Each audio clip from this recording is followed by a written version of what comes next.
이 당시 대부분의 유대인들은 이방인들도 구원받기 위해서는 자기들처럼 할례도 받고 또 모세의 율법도 지켜야 한다라고 생각하고 있었습니다.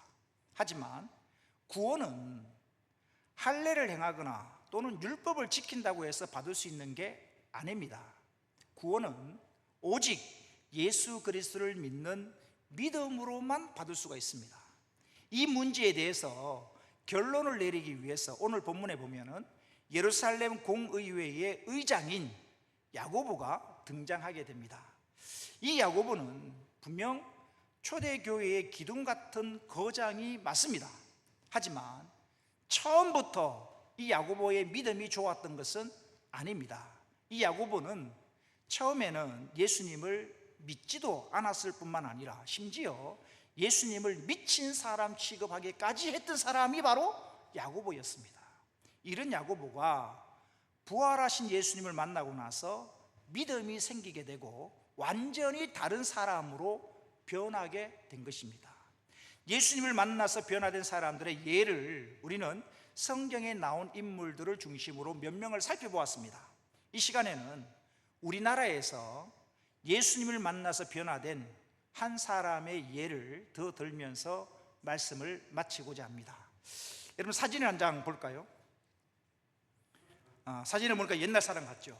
이분이 누구시냐면 이기풍 목사님이십니다. 이기풍 목사님이신데 1865년 12월 23일 평양에서 태어나셨습니다. 집안이 무관 출신입니다. 무관 출신 집안으로서 본래 성격이 좀 괄괄한 편이었고, 그리고 싸움을 잘했고요, 술을 좋아했던 사람이 이기풍이라는 사람입니다.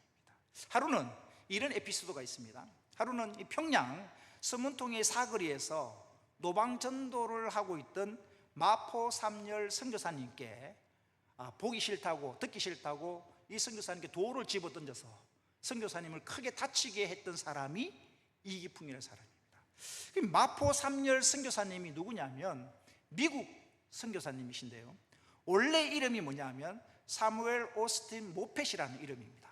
근데 이걸 사무엘을 한글로 번역한 게 삼열이고요, 모펫을 한글로 번역한 게 마포입니다. 그래서 마포 삼열이라는 아주 구수한 우리나라 이름을 가지고 계신 선교사님인데요, 이 마포 삼열 선교사님이 하신 일이 뭐냐면 총신대와 장신대의 모태가 되는 평양 장로회 신학교를 설립했던 인물이 마포 삼열 선교사님이고, 그리고 현 숭실대학교 설립을 하고 초대 교장을 지냈던 분이 마포 삼열 선교사님입니다. 그리고 우리가 잘 아는 길선주 장로님을 개종시키고 또 나중에 길선주 장로님을 신학을 해서 목사가 되게 하신 분도 바로 마포 삼열 선교사님입니다. 이 선교사님이 평양 사거리에서 전도를 하고 있는데 보기 싫다고 돌을 집어 던져서 선교사님 다치게 했던 인물이 누구라고요? 이기풍이라는 인물입니다. 이렇게 술을 즐기고 싸움을 하며 살던 이기풍에게 인생의 전환점이 찾아옵니다. 바로 청일전쟁입니다. 고향이 평양인데요, 청일전쟁이 일어나서 이제 피신을 가는데 어디로 갔냐면 평양에서 원산으로 피신을 가게 되는데, 그 원산에서 누구를 만나는가? 전군보라는 사람을 만나게 됩니다. 이 사람을 만남으로써 예수에 관한 복음을 듣게 되고 회심을 하게 되고 예수를 믿게 되는 것입니다.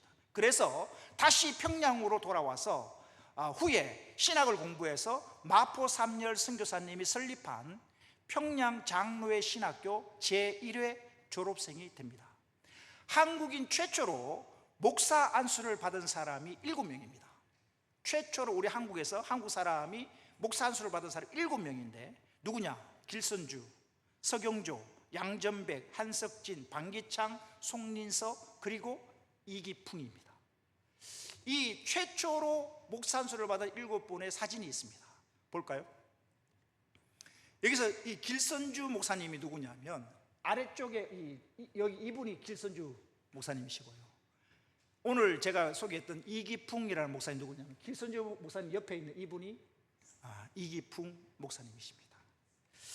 이기풍 목사님은 이후에 일제강점기 시대에 신사참배를 반대하다가 7순이 넘는 고령에 감옥에 갇혀서 고문을 당하기도 하셨습니다. 결국 과로와 고문으로 세상을 떠나시게 됩니다. 사랑하는 성도 여러분, 예수님을 믿지 않고 거부하던 야고보는 예수님을 만난 이후에 초대교회의 거장이 되었고요, 또 역시나 예수님을 믿지 않고 술로 방탕한 생활을 하던 이기풍은 예수님을 만나서 나라가 일제 식민지로 인하여 고통을 당하고 있을 때 나라와 민족을 위해 기도함으로써 이 나라 이 민족을 지켜낸 훌륭한 목사님이 되셨습니다. 예수님을 만난 사람들이 이렇게 변화되었다면 지금 이 자리에서 예배드리고 있는 저와 여러분도 충분히 변화될 수 있습니다. 지금 여러분의 모습이 다 변화된 모습은 분명 아닐 것입니다. 지금 여러분의 모습도 분명 예전과 비하면 변화된 모습이 맞는데, 그럼에도 불구하고 우리는 더 변해야 합니다. 왜냐하면 우리는 지금 완전히 변화된 모습이 아니라 성화되어져 가는 과정에 있기 때문에, 분명 변한 건 맞지만 여기에 안주하셔서는 안 됩니다. 더 변하도록 발버둥을 쳐야 합니다.